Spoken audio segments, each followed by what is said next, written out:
કામાઈ માતાજી પીપરિયા જોણું કામાઈ માતાજી તારું નીર ન્યારું સાની કાંઠે માડી તારા બેસણા કર્મે હોતો પામીએ। આજથી 500 વર્ષ પહેલાંની વાત છે કે જામનગરના રાવળજામ સમયમાં પીપરિયા ગામે ચુંબેલ ચારણ વાચાટકના રહેતા હતા। તે ઘોડીઓના શોખીન હતા। તેઓ ઊંચી જાતિની બે સમળાઈ દેવતાઈ ઘોડીઓ હતી।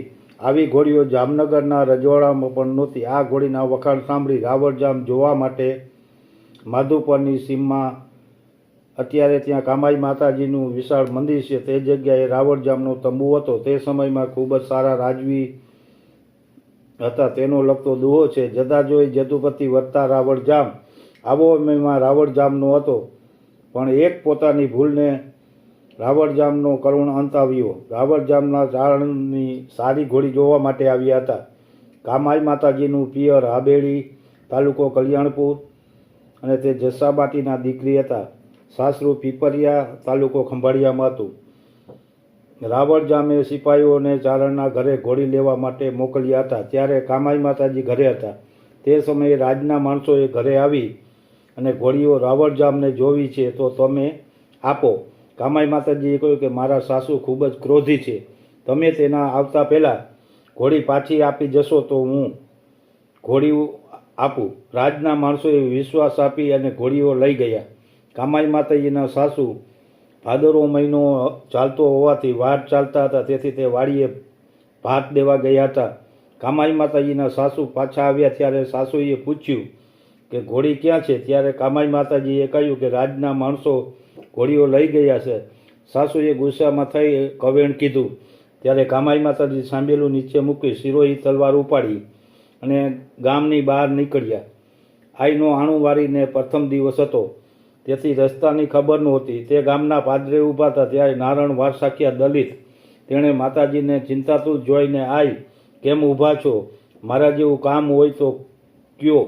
ત્યારે માતાજી બોલ્યા કે રાવળજામનો ઉતારો કઈ બાજુ છે તે મને નારણ વારસાખિયા દલિત આગળ ચાલે છે અને માતાજી પાછળ ચાલે છે। નારણ વારસાખિયા દલિત છેલ્લે સુધી માતાજીની સાથે રહે છે અને પોતાનું બલિદાન આપે છે।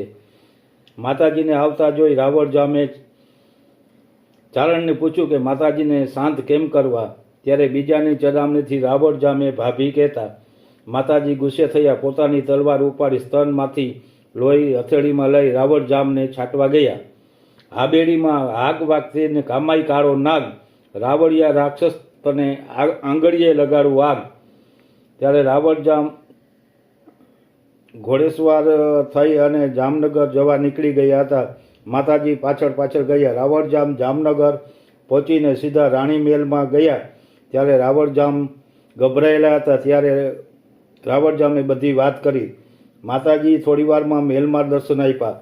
રાવળજામ ત્યાંથી ભાગીને હાલના આમરણ દાવલસા પીરાણું પ્રખ્યાત હતું ત્યાં ગયા અને મને પીર આશરો આપશે, પણ રસ્તામાં સાંપર અને માધાપર વચ્ચે એક વડલો હતો, ત્યાં માતાજીએ દર્શન આપ્યા।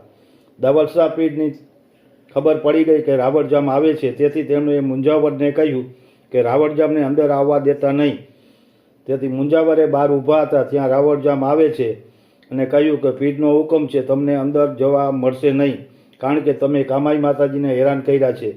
ત્યારે રાવળજામે કહ્યું કે મારે માતાજીના ક્રોધથી બચવા શું કરવું? ત્યારે મુંજાવરે સલાહ આપી કે માતાજીના પગે પડી અને માફી માગો। ત્યારે રાવળજામે કહ્યું કે માતાજી ક્યાં છે? ત્યારે મુંજાવરે કહ્યું કે વડ નીચે માતાજી છે। રાવળજામ કામાઈ માતાજીને પગે લાગીને માફી માગી છે। ત્યારે માતાજી કહે કે મારા 3 જગ્યાએ મંદિર બંધાવજે, એક આ વડ નીચે, બીજું જામનગર અને ત્રીજું જ્યાં તારો તંબુ હતો તે માધાપરની સીમમાં, અને તારા રાણી મહેલની ઉત્તર દિશાની બારી 1 વર્ષ સુધી ખોલવી નહીં।